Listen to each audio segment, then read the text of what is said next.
എൻസൈക്ലോബിങ്സിന്റെ പുതിയൊരു വീഡിയോയിലേക്ക് നിങ്ങൾക്ക് ഏവർക്കും സ്വാഗതം. ഈ വീഡിയോയിലൂടെ നിങ്ങളുമായിട്ട് ഷെയർ ചെയ്യുന്നത് ക്ഷേമ പെൻഷനുമായി ബന്ധപ്പെടുത്തിയുള്ള പ്രധാനപ്പെട്ട വിവരങ്ങളും സ്ത്രീ സുരക്ഷാ പെൻഷനുമായി ബന്ധപ്പെടുത്തി വന്നിട്ടുള്ള ചില പ്രധാനപ്പെട്ട അപ്ഡേറ്റുകളുമാണ് ഉൾപ്പെടുത്തിയിട്ടുള്ളത്.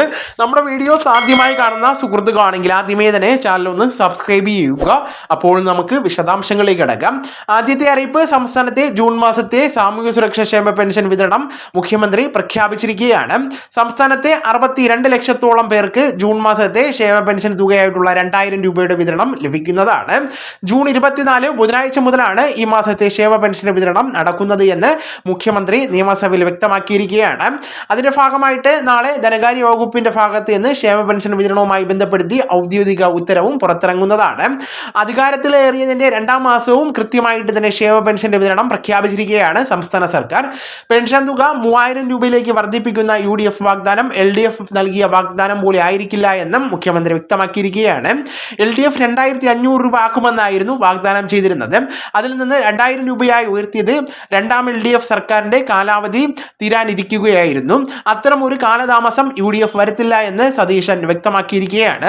ഇന്ദിരാ ഗ്യാരണ്ടി പ്രകാരമുള്ള സുപ്രധാന വാഗ്ദാനമായിട്ടുള്ള പെൻഷൻ 3000 രൂപയായി വർദ്ധിപ്പിക്കുന്നതിനുള്ള നടപടിക്രമങ്ങൾ ആരംഭിച്ചതായിട്ടും VD സതീശൻ നിയമസഭയിൽ അറിയിച്ചിരിക്കുകയാണ്.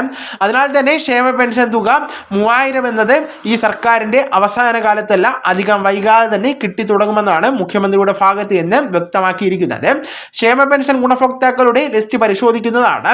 അനർഹർ പട്ടികയിൽ ഇടം പിടിച്ചിട്ടുണ്ടോ എന്ന് വിശദമായിട്ട് പരിശോധന നടത്തുന്നതാണ്. അതോടൊപ്പം തന്നെ മുഖ്യമന്ത്രി ഇതുമായി ബന്ധപ്പെടുത്തി അർഹരായിട്ടുള്ള ഗുണഭോക്താക്കൾ പട്ടികയിൽ ഉൾപ്പെടാതെ പുറത്തു നിൽക്കുന്നുണ്ടോ എന്നും പരിശോധിക്കുന്നതാണ്. അതോടൊപ്പം തന്നെ നിലവിലെ പെൻഷൻ വാങ്ങുന്ന ഗുണഭോക്താക്കളുടെ അർഹതാ മാനദണ്ഡങ്ങൾ വരും മാസങ്ങളിൽ പരിശോധനയ്ക്ക് വിധേയമാക്കുമെന്നും വ്യക്തമാക്കിയിരിക്കുകയാണ്. ക്ഷേമ പെൻഷൻ മസ്റ്ററിംഗ്, അതോടൊപ്പം തന്നെ വരുമാന സർട്ടിഫിക്കറ്റ് സമർപ്പിക്കൽ, അതോടൊപ്പം ഭൗതിക സാഹചര്യങ്ങളുടെ വിലയിരുത്തലുകളും ഉണ്ടാകുമെന്നാണ് പ്രതീക്ഷിക്കുന്നത്. ഇന്ന് വീടുകളിൽ AC ഉള്ളതിനാൽ ക്ഷേമ പെൻഷൻ നിഷേധിക്കുന്നതുമായി ബന്ധപ്പെടുത്തി വ്യാപകമായിട്ട് പരാതി വരുന്നതായിട്ട് നിയമസഭയിൽ വ്യക്തമാക്കപ്പെട്ടു.